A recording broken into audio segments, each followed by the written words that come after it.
Episode 388. Welcome back, my friends.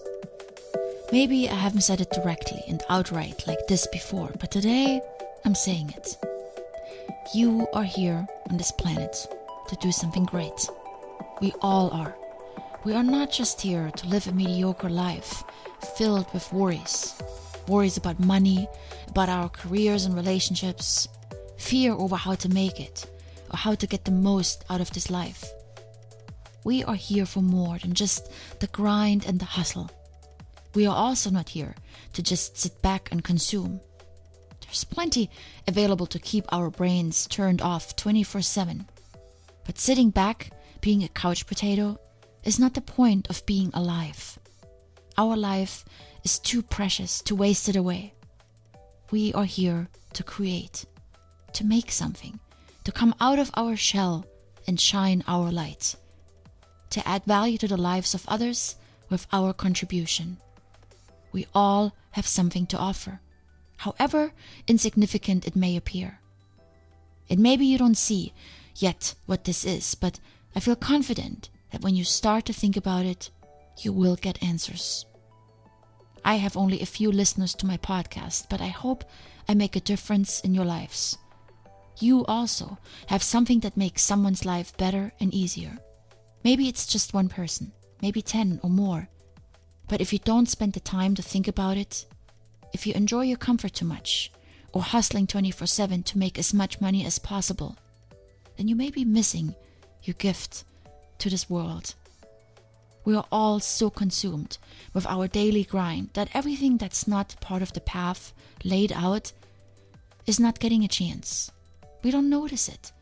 We may notice it but disregard it. Or we just can't work up the courage to go after it. I spoke about the importance of respecting your time in several of my recent episodes. I want you to become more efficient with your use of time so you can free time up for your dreams and your goals. I didn't think I can publish 5 episodes per week for long. I did it to start, but I really wasn't sure I could maintain it. But I have, more or less successfully, written, recorded, and published 5 episodes per week for a year and a half now. And I've taken on several other projects and hobbies as well. The time is there. It depends on us how we allocate it. And the amazing part is that when you go after your greatness, when you are working on bringing yourself out to the world, time suddenly is available. I think this is partially because unimportant things and time wasters fall away. Your focus increases and you become more discerning with your time. So, my motivation for you when I talk about time is very simple. Make time to create. It may seem selfish to take such time for yourself when you have so many other things going on. It may seem unfeasible to even find that time. And you may not even know what to do with that time.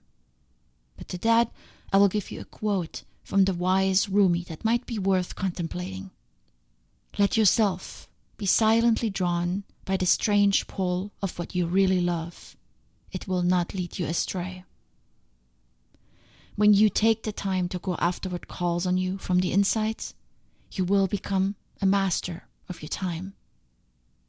I hope these recent episodes have not only helped you look at your time so you can be more productive, but also have allowed you to dig inside a little bit to reflect on how you are using your time. I'm sharing another blog post from Seth Godin with you today that may help you ask yourself a few more critical questions. Time is limited.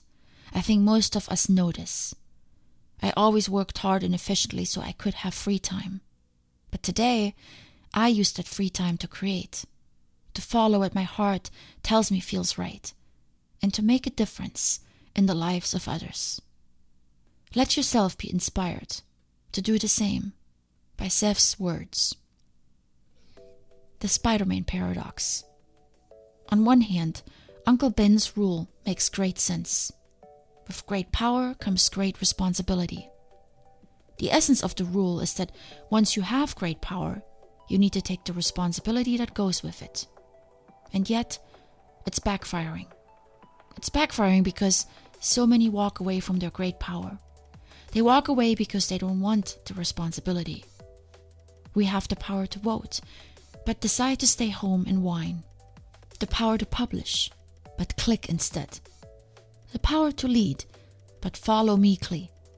The power to innovate, but ask for rules of thumb instead. The power to lend a hand, but walk away. Most people watch videos. They don't make them. Most people read tweets. They don't write them. Most people walk away from the chance to lead online and off, in our virtual communities and with the people down the street. In a democracy, we each have more power to speak up and to connect than we imagine.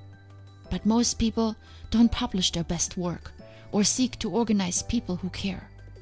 Most of the time, it's far easier to avert our eyes or blame the system or the tech or the dominant power structure. There are millions who insist we'd be better off with a monarchy. The main reason, what happens after that is no longer their responsibility.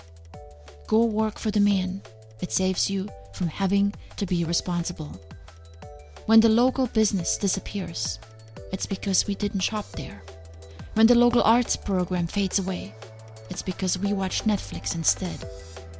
And when the local school persists in churning out barely competent cogs for the industrial system, it's because we didn't speak up.